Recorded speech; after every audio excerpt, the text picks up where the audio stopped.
I think that's a nod. Yeah, okay, good. So let's take a look at the life of Ibn Arabi. Uh, Muhammad Ibn Ali Ibn Muhammad al-Arabi al-Tayyi Hatimi, or simply Ibn Arabi, was born in 1165 in the town of Murcia in Andalus, now pronounced Murcia, which is in the southeastern section of present-day Spain. And I want to show you where that is, because your sense of geography may be as cloudy as mine. Let's just pull it up. All right, I think I have it here. Let me see. No, it's not on there. Bear with me for a second.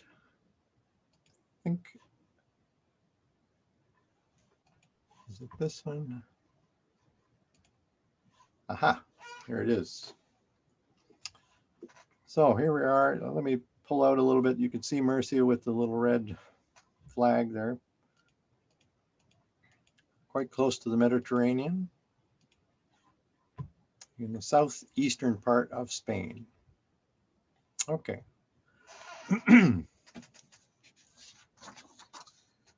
He is known throughout the Muslim world by the titles Muhyiddin, which means the reviver of religion, and Sheikh al-Akbar, which translates as the greatest master. Because his father was an Arab of noble pedigree, originally from Yemen, his son became known as the Arab, or al-Arabi. So let me just switch. I think I need to stop sharing this and go to the other one. I'm just getting used to this. Beg your pardon. Okay, so number 12. Let's see who we can have. How about Ali? Ali Milov. Yes. So this was reading number 12. Sorry. 12. Yeah. Those in Andalusia who were Arabs in the true sense of the word came from the most part from Syria and the Yemen after the conquest of Spain in 711. They represented a privileged and affluent minority and formed a close caste, a nucleus of great families who owned the best land and most often occupied important administrative posts. So I should add a note here about Claude Adas. I had the privilege of attending lectures given by Claude Adas and her father, Michel Chodkowitz, in San Francisco in 1995. This conference was arranged by the Muhyiddin Ibn Arabi Society, which is abbreviated as MIAS. I've continued to be a member of this society since that time. It has published 63 volumes of scholarly articles on Ibn Arabi since 1984. It's a real source. Anyway, okay, Ibn Arabi's father and two of his uncles were Sufis of some renown. While still a small boy, the Almoravid, sorry, you read it, but you never say it, right? This particular kingdom had ruled the Maghrib and Al-Andalus, which means Northern Africa and Spain, for almost 2 centuries before being overthrown by another Berber dynasty, the Almohads. So let me just switch to, how do I switch quickly? I think I have to stop and then start and choose the right. Okay. I have these all teed up. So this is the Almoravid dynasty. So you can see this is in North Africa. I guess this is where Morocco is at the moment. And here we see the lower part of Portugal and Spain. And then this was taken over during the early part of Ibn Arabi's time by this other empire, the Almohad Empire. So I have never studied the history of these two, so I don't have much to share with you. I just thought I'd give you a visual of what was going on historically at that time. Okay, so stop sharing there, go back in, share here. Okay. Ibn al-Arabi's father held an important office at the court of the Almoravid sovereign of Murcia, Ibn Said Mardanish. When this ruler died in 1172, his father moved his family to Seville, where he entered government service once more, this time for the Almohads, which took over.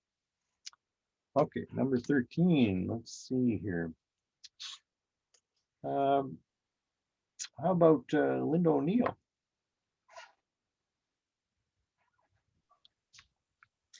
Under the Almohads, Seville experienced an unprecedented cultural florescence, replacing the old capital, Cordoba, as the main center of Muslim culture and learning in Andalusia.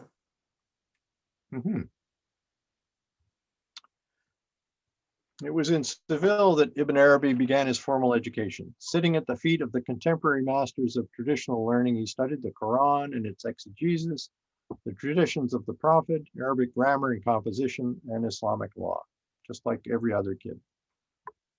What little is known of his boyhood tells us that there's evidence to suggest that Ibn Arabi was being groomed to follow in his father's footsteps, being promised a position as a scribe to the governor of Seville in his mid-teens. Ibn Arabi describes his life prior to his dramatic conversion to the life of God as the time of my sinful youth and as the time of my jahiliyyah. Now, those people who come from the Middle East will know what jahiliyyah means. It's a term which in the history of Islamic civilization is the traditional way of referring to the period of ignorance or paganism that preceded the coming of Islam. In Ibn Arabi's case, it was a time when his loyalties were divided between enjoying the good things life had to offer and his desire for God. While he didn't actually disobey God, he simply gave him the minimum.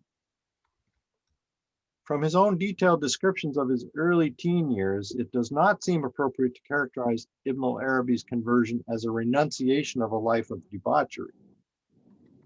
Claude Das feels that the phase he calls ignorance is more accurately portrayed as a time of heedlessness or distraction. Okay, so let's talk about his vocation. Although the event is alluded to in several places in his writings, Ibn al-Arabi is stubbornly silent about the particulars surrounding his decision to withdraw from the world. Claude Das has found only one account of this crucial turning point. It is from an author writing 200 years after Ibn al-Arabi's death. After careful consideration, she concludes that it has the ring of truth about it. Let me see here. David, are you available, David Oak, for number 14? Yes, here I am. Let me do it. We'll have to do a little scrolling here, but Oh, it's quite all right. He, Ibn Arabi, was among those who are sons of princes and the great ones of this world. His father was the minister to the master of Seville, the Sultan of Maghreb.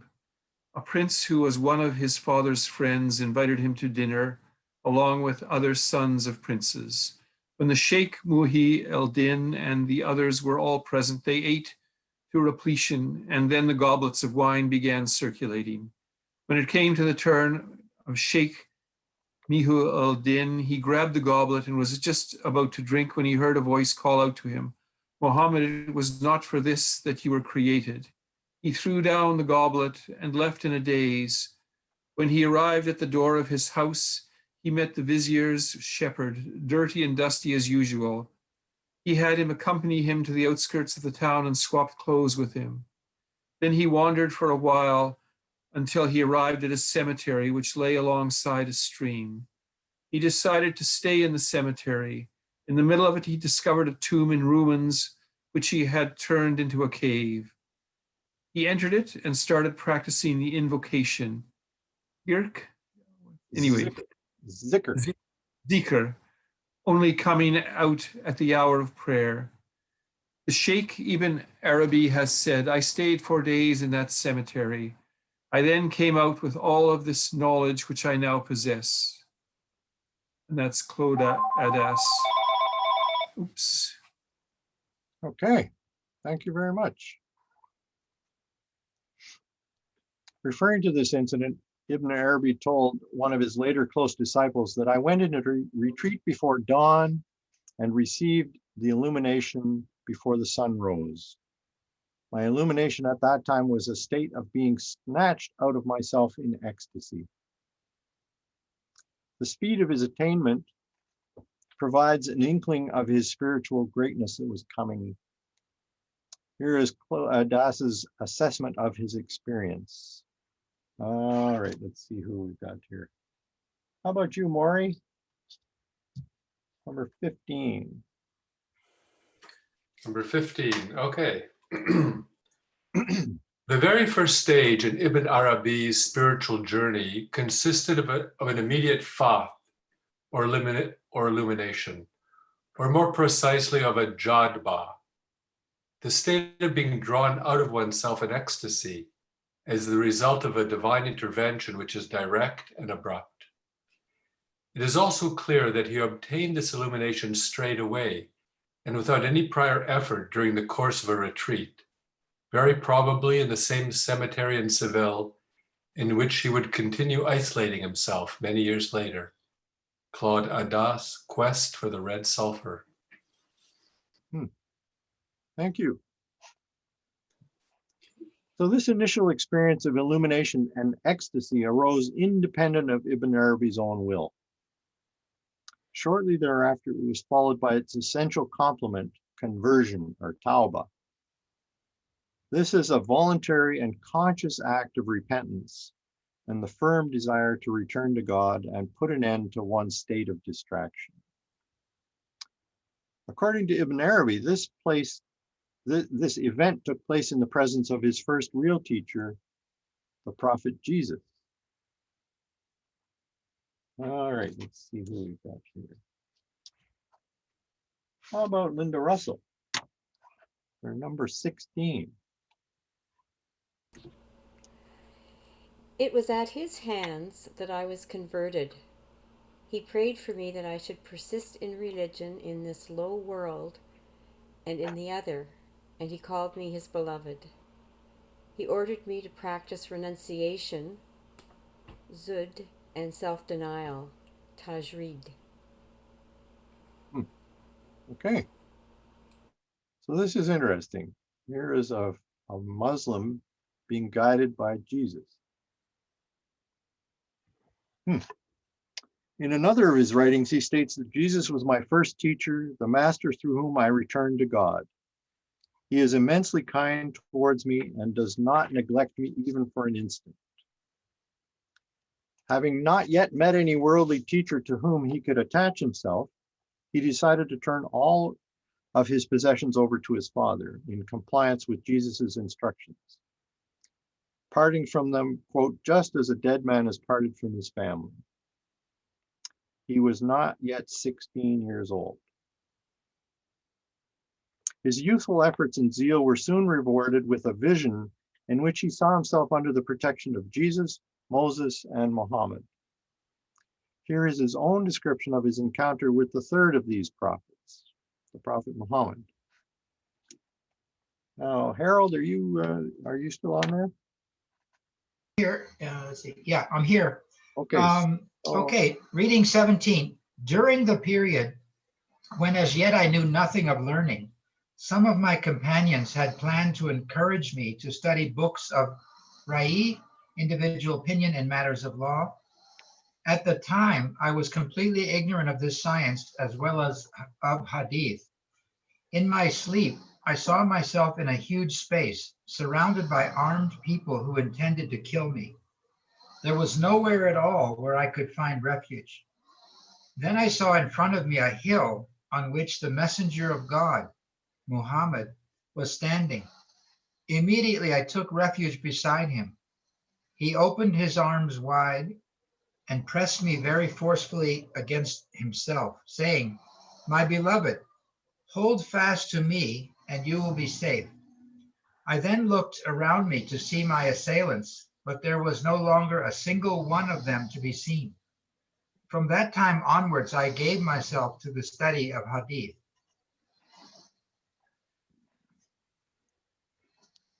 So what you're seeing in this passage is the very first instance that we've discovered of his entry into the world of imagination. It's not in the sense of imaginary. It's a very real world that Islam and earlier religions interacted with, but we in the West have lost contact with it altogether. I'll have a great deal more to say about this in the future.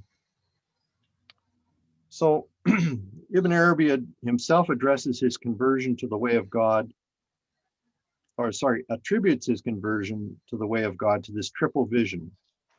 Shortly thereafter, he finds himself undergoing the painful and perilous test of abandonment, fatra.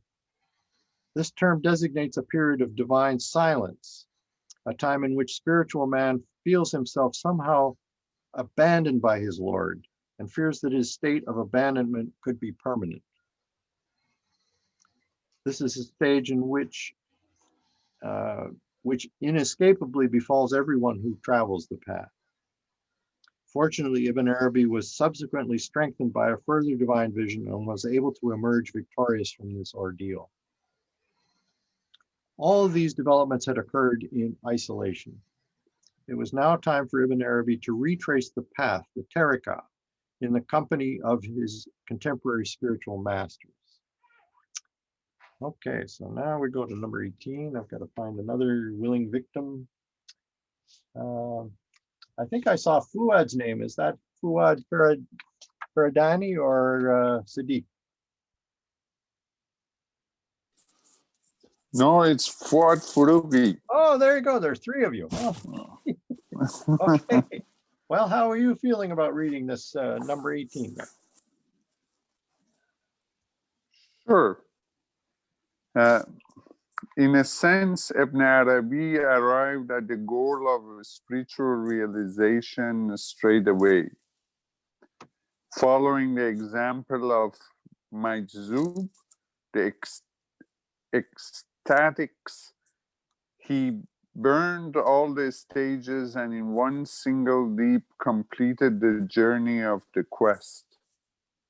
But how can someone who has not confronted the dangers, faced his adversaries, and traversed each of the stages one by one, possibly claim to be a guide to others?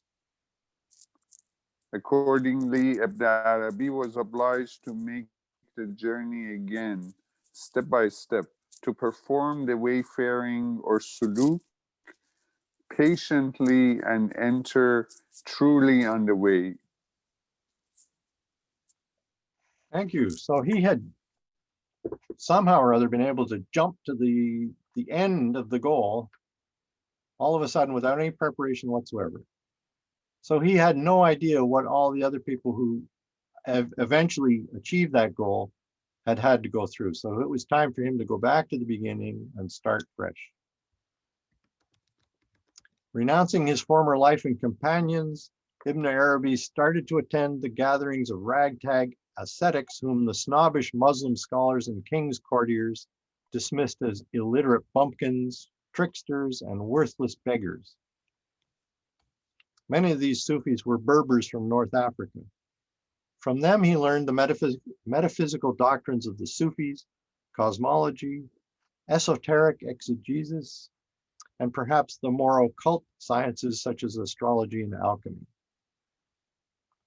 In addition to these theoretical teachings, Ibn Arabi began to enthusiastically engage in the practices of Sufism.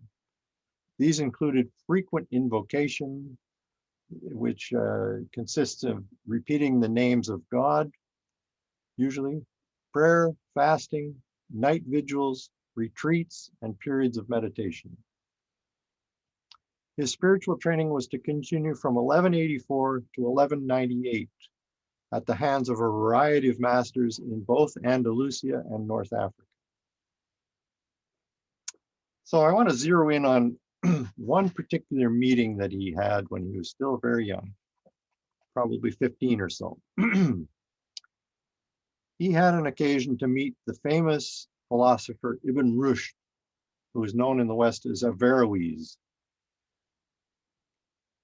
By this time, he had already attained illumination, fath, during a retreat.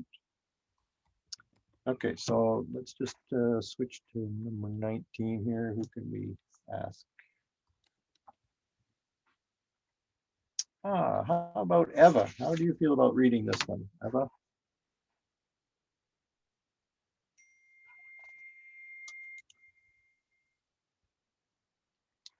Maybe she's still not on, or she's not on. I saw her earlier.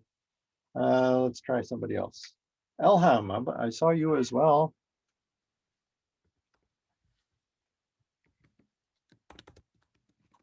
Hey, I can unmute myself. Oh, there she is. Hey, But I lost the the screen. screen. Oh, that's going to make it hard. You didn't print out the readings, I guess, eh? Yeah, I don't see the readings. Okay. Well, gee, I don't know how that is. I guess we'll have to ask somebody else then. Sorry. No problem. How about Elham? Are you able to see? Yeah, I'm able to see it. Great. Reading number 19, right? That's the one. Fath is a term which in its etymological sense means opening, but which is used in the technical vocabulary of Sufism to indicate the spiritual opening or illumination that marks acquisition of a higher station in one's spiritual journey. Ordinarily, it is only obtained after a long period of initiatic discipline, riyada. Mm-hmm. Exactly. Thank you. But Ibn Arabi was anything but ordinary. As we've already mentioned, what happened to him was an experience of jazba, of being snatched out of himself in ecstasy. It was not the outcome of a methodical advance step by step along the way that leads to God, which we saw with Suluk.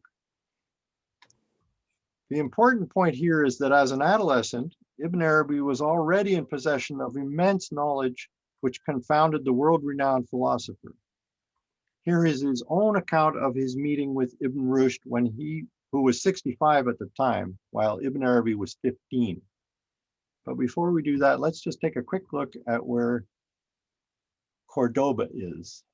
Just hang on a second. Okay, this Cordoba, there you go. Over here on the left of the screen. So you can see that there's Murcia way over here. That's quite a distance. I'm not quite sure what we have a geographer in the room. Eva, how far is that? Do you know, approximately? I would say 200 kilometers. Okay, that sounds like a good guess. Anyway, okay, so that's where we're at. Let's stop this one and go back to the other one. This is a bit long, but I find it quite a fascinating interaction. Just see who's here. Christina, how are you doing? Are you there?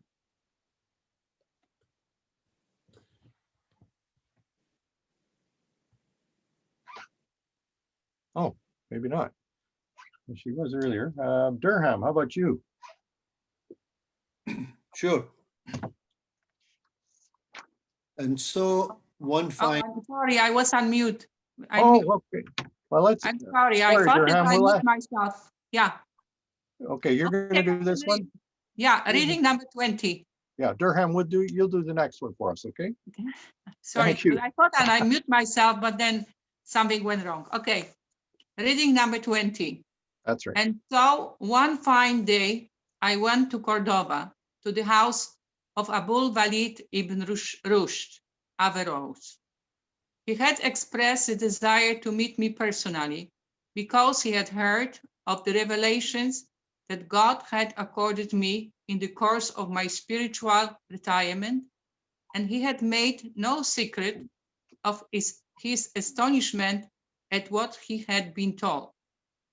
For this reason, my father, who was one of his intimate friends, sent me to his house one day, pretexting some sort of errand, in reality, to enable Averroes to have a talk with me.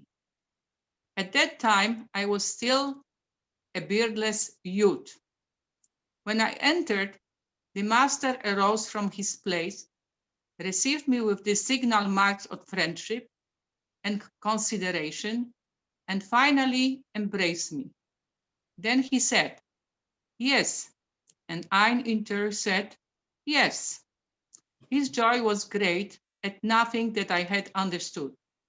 But next, taking cognizance of what had called forth his joy, I added, "No." Immediately Averroes winced, the color went out of his cheeks, and he seemed to doubt his own thought. He asked me this question: "What manner of solution have you found through divine illumination and divine inspiration? Is it identical with what we obtain from speculative reflection?" I replied, "Yes and no. Between the yes and the no, spirits take flight from the matter and heads are separated from the bodies." Averroes turned pale. I saw him tremble. He murmured the ritual phrase, "There is no power save in God," for he had understood my allusion. Okay. Okay, thank you. That's a long passage, but I find it quite fascinating because what you've got there is the interface of philosophy and religion. At first sight, this story seems enigmatic. What were the two talking about? Yes and no. The foremost French scholar of Ibn Arabi, Michel Chodkowitz, discovered from the pages of the Futuhat that directly precede this passage that the subject of debate between the philosopher and the young saint was the question of the resurrection of the body after death. In William Chittick's words, the boy informed him that rational investigation was not sufficient to attain complete knowledge of God and the world. Imagine how devastating this news must have been for Ibn Rushd after having devoted so many years to exploring the world through reason only. Facing his limitations. Okay. So this is no ordinary guy, this Ibn Arabi. He's 16 or 15. Anyway, so the next section is referring to his travels. At the age of 28, Ibn Arabi left Spain for the first time in 1193, traveling to Tunis in North Africa. I should probably show that to you now. Just hang on a second. I have it all ready to go. If this will just, oh, I like that. Okay, there's Tunis right here. This is Tunisia, so it's right up on the, quite close to Sicily. And you can see it's quite a distance from Murcia and Cordoba and Seville. Seville is the other one that we would have looked at in a minute. Okay. Here.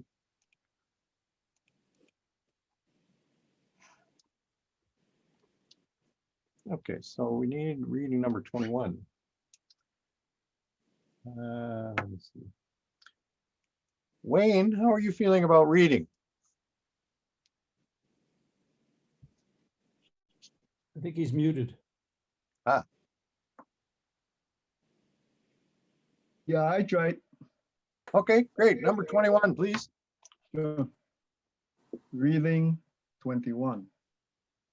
His quest for mystical knowledge took him to Maghreb, where he benefited from many outstanding representatives of Western Sufism who pursued the mystical path established by the great North African saint Abu Madian, B 594/1197. According to Ibn Arabi or Arabi, own testament, he soon outstripped his Maghribi teachers in the degree of spiritual attainment as well as in the mastery of Sufi tradition. Still a young man, he reportedly achieved the status of an accomplished Sufi Shaykh surrounded by a reverential retinue of disciples. Thank you.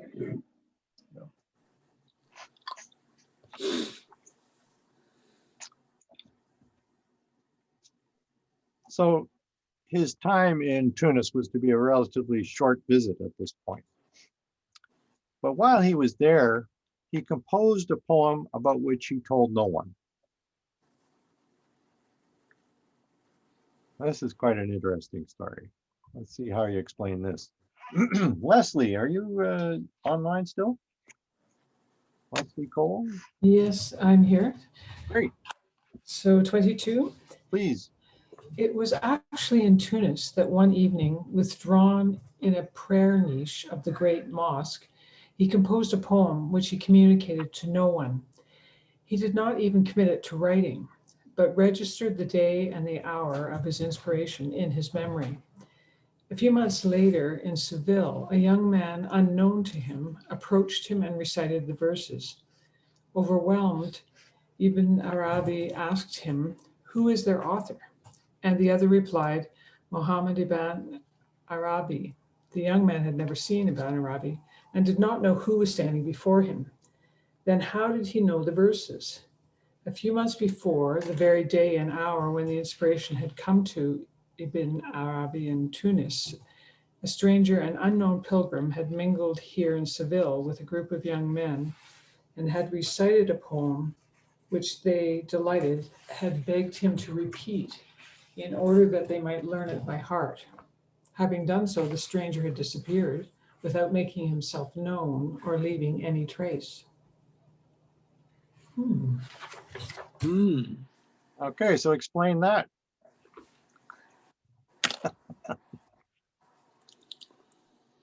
This is our second occasion of seeing his entry into the world of imagination, where strange things happen. This world is well known to the masters of Sufism, but virtually unknown to us in the 21st century. Now I need somebody to continue on this passage. How about Bob Andrighetti? So it's number 23.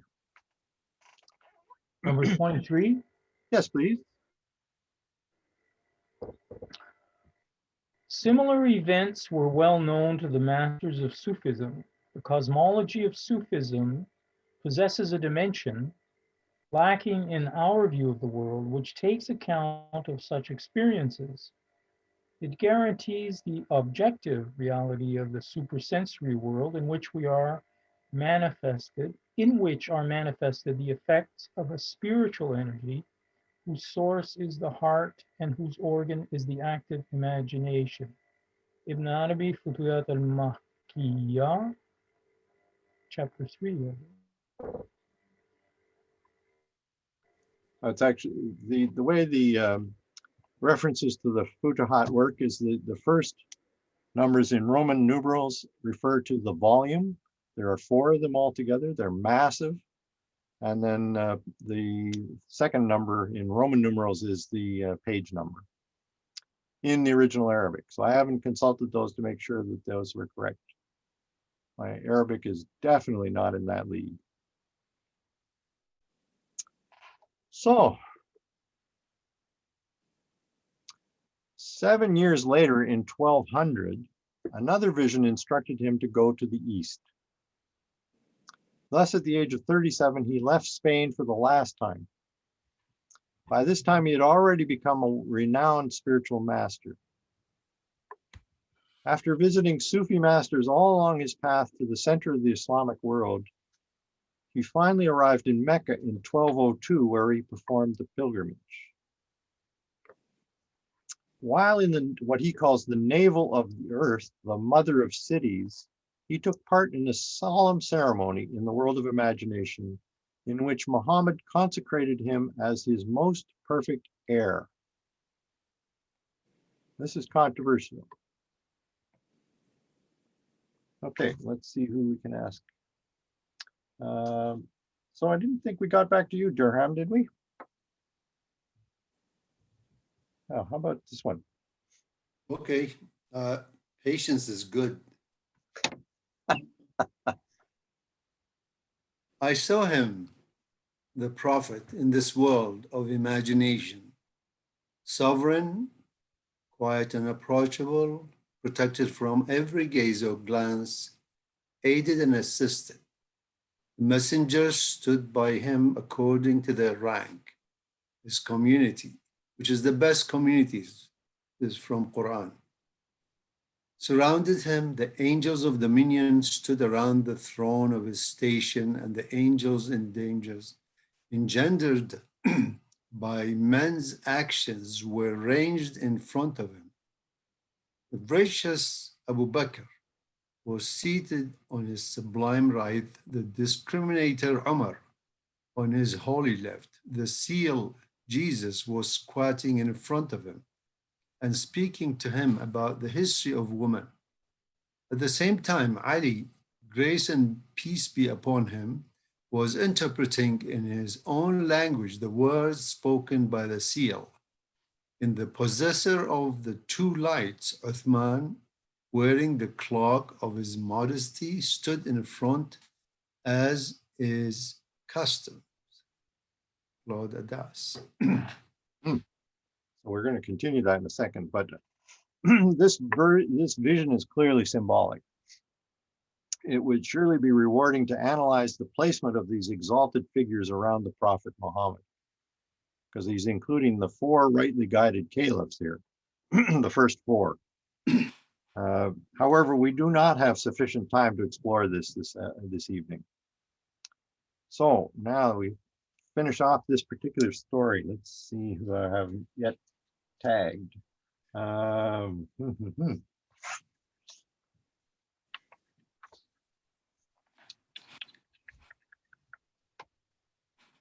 about Bonnie? Okay. He, the prophet, saw me behind the seal, that is Jesus. I was standing there because of the similarity between his status and mine, and said to him, "This man is your equal, your son, and your friend. Draw up for him in front of me the seat of tamarisk." He then gestured to me and said, "Rise up, Muhammad bin Arabi. Take your place in this seat and sing the praises of he who sent me, and mine as well, because in you there is a portion of me which can no longer tolerate being far from me. It is that portion which governs your innermost reality." Then the seal drew up the seat on that solemn spot. On the top of it, the following words were inscribed in blue light: "This is the purest of the Mohammedan stations. He who seats himself upon it is his heir. He has been sent by God to preserve the sacred law." In that moment, I was granted the gifts of wisdoms, and it was as if the totality of words had been bestowed upon me. Finally, from this sublime vision, I was sent back to the lower world, and I put down the holy praise I had just uttered as a prologue to this book, The McCown Revelations, Claude Adas, Quest for the Red Sulphur. Boy. So what do you make of this?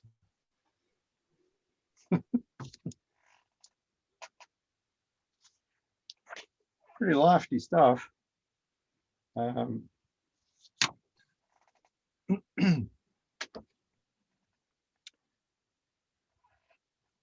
don't we not critique it for now? Why don't we just let it stand there, and we'll consider the nature of this world of imagination later when we have more evidence of it, to see if we can figure out what's going on here. What led him to make these claims?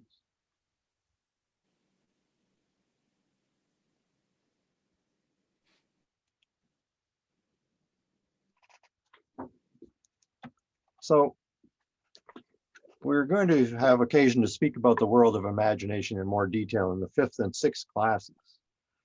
But for now, let's consider the result of this investiture at the Supreme Center, as another French scholar, Michel Valsin, describes this imaginal encounter. Ibn Arabi regarded himself as the seal of the saints, not the seal of the prophets, the seal of the saints, the most perfect heir to Muhammad's exoteric and esoteric teachings. So for further details about this special status, you can refer to Michel Chodkowitz's book, Seal of the Saints, Prophethood and Sainthood in the Doctrine of Ibn Arabi. We can't really spend a great deal of time on this without being off track. So leaving Mecca, Ibn Arabi traveled extensively in the central Islamic lands, staying for various lengths of time in Egypt, Iraq, Syria, and Rum, which is present-day Turkey. As far as we know, he never visited Iran. In addition to studying Hadith, a preoccupation he pursued until his very last days, Ibn Arabi taught his own works to the Sufis of the Hijaz, Aleppo, Konya, Siwas, Baghdad, and Damascus. It's important to remember that this was a tumultuous time, politically speaking, for the Islamic East. It was being invaded by the Crusaders from the west and the Mongols from the east. In 1223, he settled in Damascus with a circle of his disciples. Here he was to spend the last 17 years of his life in study, writing, and teaching.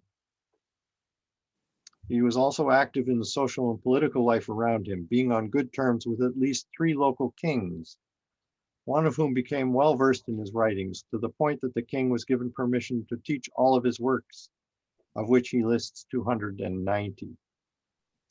In the same document in 1234, Ibn Arabi lists the names of 90 masters of the religious sciences with whom he himself had studied during his lifetime.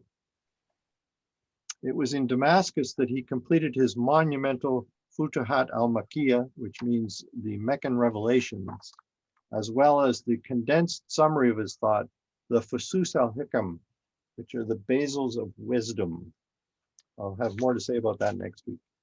He died on November 11th, 1240. His domed shrine in one of the suburbs of Damascus has been a famous pilgrimage site since Ottoman times. So here's a photograph of his final resting place within a glass enclosed tomb in Damascus. Ding, ding, ding, ding. And where is it? Oh, I gotta move this. Where is it? Ah, for crying out loud, it's in the other, sorry.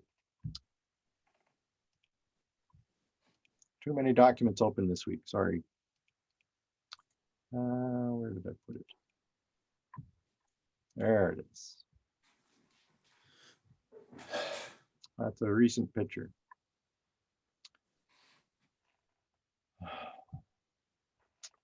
Okay, folks.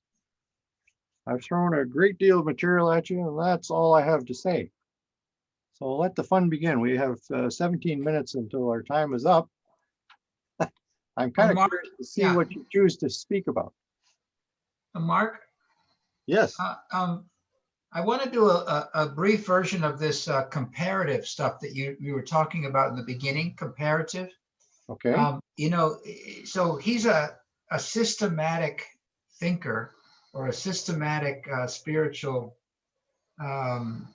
you know, experimentalist. But I'm thinking of, you know, such systematic minds appeared roughly the same time in different parts of the world. Like I'm thinking of Maimonides, very systematic. Yeah. Averroes, another, the guy he met was also systematic in a different way.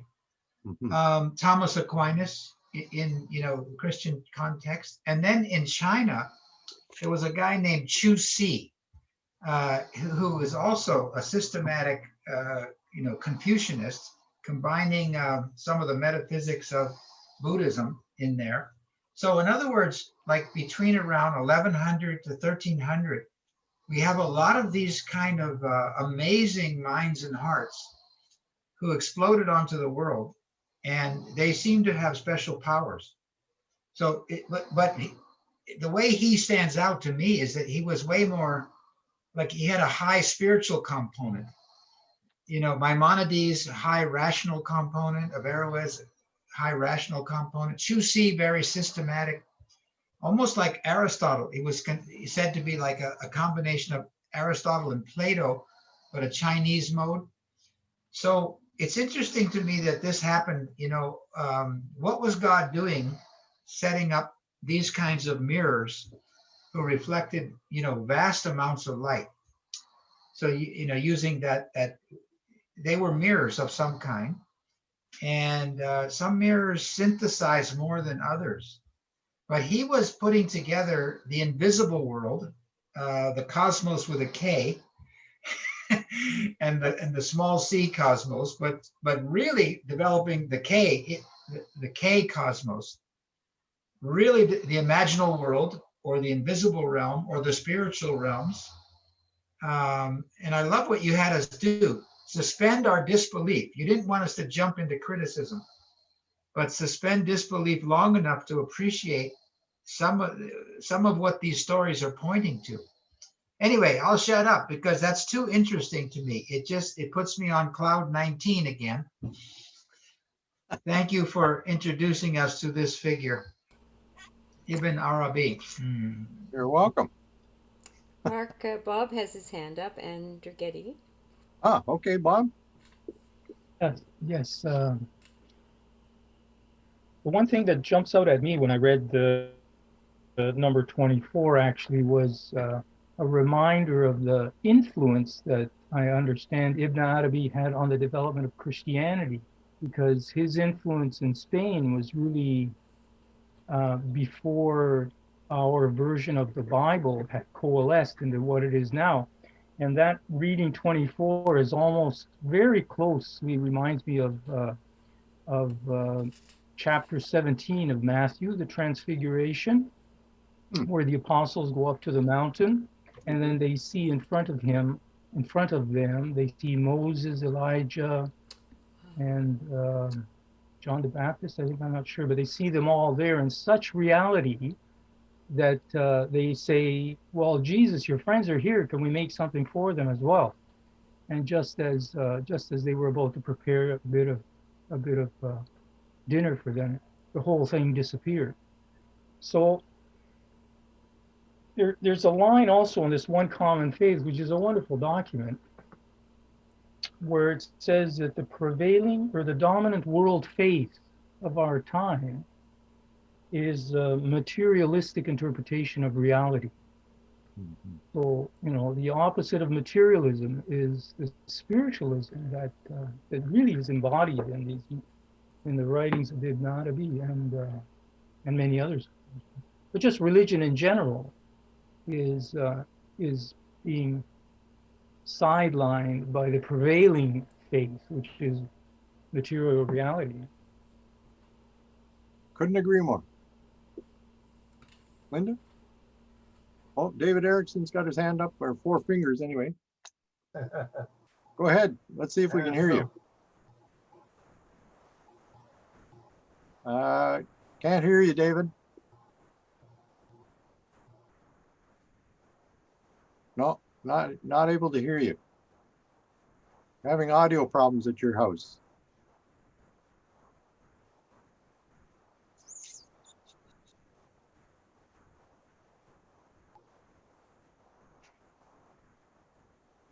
Sorry, David, it's not coming through at all. I can't read lips, so I don't know what you're saying. You want to type it out in the chat so that we can see what you're saying? Oh, there. What did you do? It would be great if there was a techie in the group who could help Belinda and David sometime. Okay, Sorry. let's move on. I see we've got a couple of questions that Linda's passed to me from Belinda. One was, what's with this red sulfur in the title of Claude Das's book? Well, I can't give you too many details, but it has to do with alchemy. And I think probably turning copper into gold. But I can't give you specific details because I haven't looked at that for quite a long time. And also, what's the meaning of the seal? Well, this is a question that came up, of course, in the religion of Islam. What does the seal of the prophets mean? And you've seen what Baha'u'llah has written, that the Muslims have allowed that to prevent them from seeing the light when it came through in the Bab and in Baha'u'llah, because they felt that the seal meant that it was the last one, that there would never be another one after it. Another way of interpreting the word seal, though, is that that person has the seal of approval, or the gold seal stamped on their forehead or something, so that they're the authentic thing. So there's more than one way of interpreting it, but most Muslims don't see it that second way at all. I guess the same could be said with the seal of the saints. I don't think Ibn Arabi is saying he will be the final saint, but he's putting on airs that are a little hard to take, actually, saying that he's the greatest of all saints, that there will never be a bigger saint than him. He kind of loses me at that point, I have to say, but that's pretty much as I know about the seal. Maybe Durham knows something more from his background. Actually, you said many things. Some of them I didn't know even. Oh. But I mean, in Islamic, as you mentioned, it's the most complicated verse that they keep on arguing with Baha'is, that Muhammad was the seal of prophets. But here in Ibn Arabi, he's referring to Jesus as the seal of saints, right? Yes. The readings there. Yeah. So does he mean there are no more saints after him? No. He was explicit about that there would be others. Right.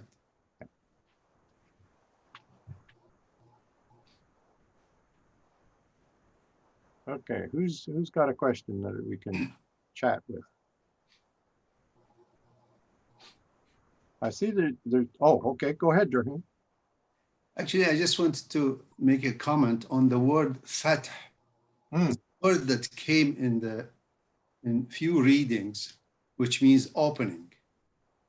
In Quran, there is a verse where we, in the Baha'i writing, we refer to entry by troops. From a statement in Quran, it says, I'm paraphrasing, he says, when the victory happens and the opening occurs, you will see people entering by troops. So this word also used in Quran about fath, means opening. So when Ibn Arabi speaks about fath, means he was open to the illumination, right? And so on. And another point is, I was thinking why he went to Tunisia. I think Tunisia was the oldest university in the world. It was established in 700 AD. And probably there was a lot of, research and studies and so on. Because when I read, you said he went to Tunisia, I said, why to Tunisia? And then he moved east. But that was maybe one of the reasons that And also something else about Averroes. As far as I know, Averroes looked by many Muslims as a blasphemous. His genius work that he has done, but unfortunately, for some of the words that he has or the statements, they consider him as a blasphemous. Yeah, the philosophers were not treated well in Islam for many, many centuries. Oh, yes, that's right. Okay. Thank you. Yeah. We're running out of time, people. 5 minutes left. What else? Or we can leave now, but is there anybody else that has a question? Oh, Linda O'Neill wants to know about the source for the 10 books. Yeah. Good question. Does anybody know that source? It's a Kitabi hearsay as far as I'm concerned. I know it, I've heard it, but I haven't seen it in type. If you find it, can you email it, please? Yes, I could. I think it's a Shoghi Effendi quote, because he was all about correlating the cause to the current circumstances. I should look at the chat and see what's going on here. There's so many.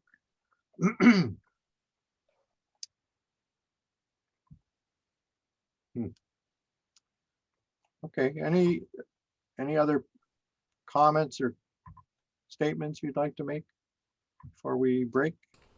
Mark, Lori has her hand up. Oh, does she? Okay, Lori. Yes. Sorry, Mark, I couldn't get to my computer before to unmute. I was thinking it's not going to be a highfalutin idea, but I used to be a travel agent, and I was thinking these people traveled a long way. Like when you were showing us the map, and when you think it's in the 1200s, I think maybe the 1300s. 1200. You know, to get from one place to the other would take a long time. A long time. It must have been their life work. Yeah. Well, in Ibn Arabi's case, it took him 2 years to go from Spain to the Middle East. They must have had a good reason to do so. Yeah, but he spent a lot of time talking to folks on the way. Yeah. But you're right. The distances are huge. That's one of the reasons for showing that map of Spain, for instance. Even especially when we think country. of the transport, right? Like.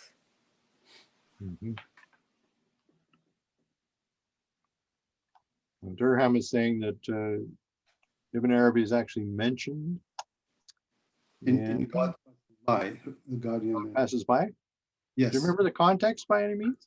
Yes, when Baha'u'llah was in Sulaymaniyah, known as a famous Sufi actually for the general public because of the Naqshbandi group or so he was asked about the book Futuhat al-Makkiyah, the one that you refer to. Baha'u'llah says, this is what Shoghi Effendi says, wrote. He said, I haven't seen this book, but if you read to me from it, I will explain things about it. So they spend time, you know, they will recite a few lines and then he will comment on it. This is what I remember in God Passes By. And his responses were so illuminating that everybody fell in love with him and became followers, really. Yes. Yeah. Without knowing his official status at that point. Oh, yes. So he kept up a long correspondence with many of the people there, I think, afterwards. Yeah. Okay, folks, I think that's probably as much as everybody can handle. Now, we won't have a class next week because, as Leslie pointed out, it's a feast, the Feast of Ilm. So we'll wait for 2 weeks, and I'll send out the readings for that session on the Sunday just prior to it.